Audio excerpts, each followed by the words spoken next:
The Mafia series is back, but instead of making us feel like criminal masterminds, it feels like someone made an Italian mob game on a coffee break. And yeah, they even dropped the number 4 from the title, which is kind of fitting because the old country drops a lot more than just a number. Let's rewind. Mafia 1 and 2? Cult classics.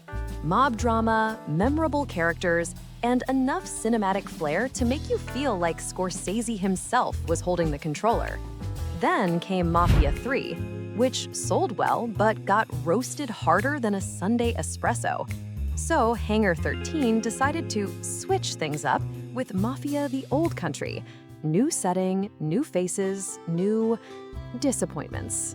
First up, gameplay. The Old Country isn't an open-world game, technically, but the map is still there, fully explorable, and somehow emptier than my Steam friends list at 4 a.m. Collectibles?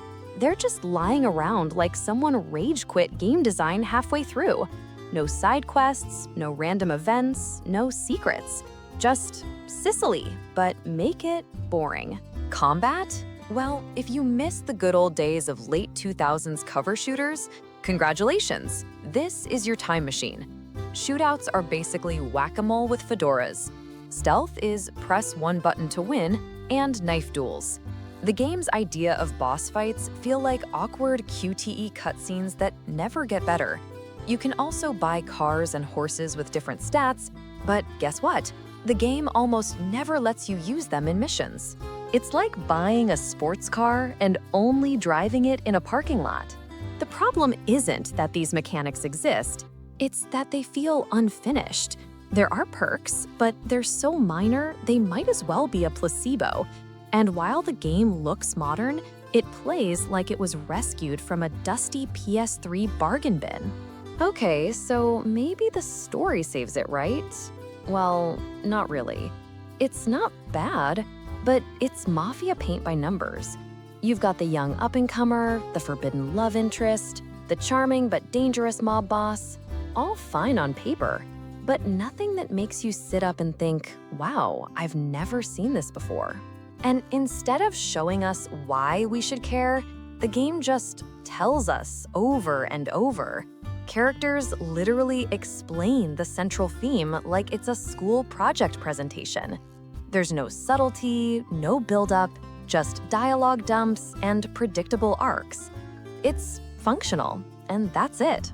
The Old Country isn't a disaster. It's just tepid, safe, forgettable. It does the bare minimum in a franchise that used to feel like a love letter to mob cinema.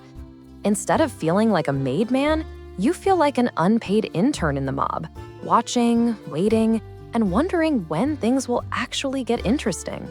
The Old Country plays it safe, too safe. And in a series built on risk, betrayal, and big moves, that's the real tragedy. But hey, that's just my take. Maybe you saw something in this game I didn't. Either way, I'd love to hear your verdict. Drop it in the comments, hit that like button if you enjoyed this deep dive, and subscribe so you're here when we crack open the next big game. This is GameSync, signing off.